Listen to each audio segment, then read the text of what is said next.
I got to tell you something. The feeling among some people that are in the White House is this president is unhinged.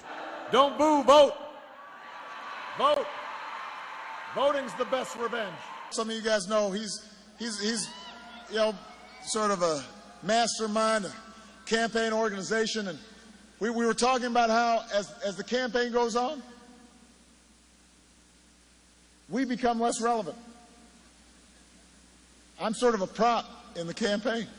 What they'll say is, well, it costs too much money, but you know what? It would cost about the same as what we would spend over the course of 10 years. It would cost what it would cost us.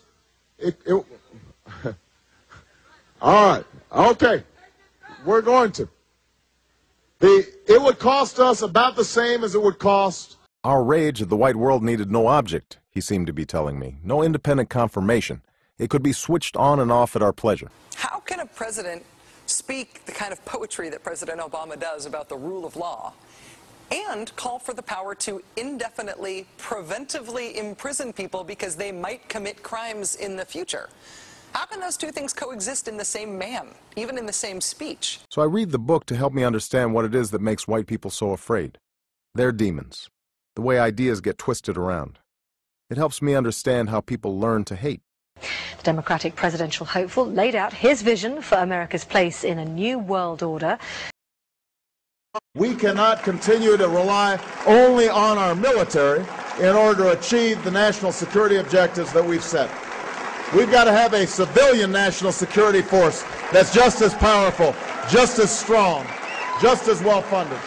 Or should we just stick to the Sermon on the Mount, a passage that is so radical that it's doubtful that our own Defense Department would survive its application? It is this world, a world where cruise ships throw away more food in a day than most residents of Port-au-Prince see in a year, where white folks' greed runs a world in need, apartheid in one hemisphere, apathy in another hemisphere.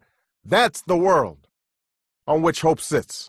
I don't think that my church is actually particularly controversial. Government gives them the drugs, builds bigger prisons, passes a 3-strike law, and then wants us to sing God Bless America. No, no, no. Not God Bless America. God damn America. That's in the Bible for killing innocent people.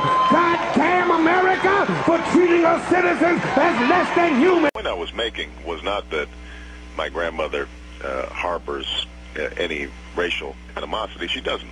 Right. But she is a typical white person who, you know, if she sees somebody on the street that she doesn't know, you know, there's a reaction that's been bred into our experiences that don't go away and that sometimes come out in the wrong way. And if Latinos sit out the election, instead of saying we're going to punish our enemies and we're going to reward our friends. Which reminds me of an old saying. What's the difference between a hockey mom and a pit bull? A pit bull is delicious. As our nation honors its unbroken line of fallen heroes, and I see many of them in the audience here today. That hate hadn't gone away. It formed a counter-narrative, buried deep within each person, and at the center of which stood white people. Some cruel, some ignorant, sometimes a single face, sometimes just a faceless image of a system claiming power over our lives. I don't mind the Republicans joining us. They can come for the ride, but they got to sit in back. They're enemies. They got to sit in the back. They bring a knife. We'll bring a gun. All said by Obama.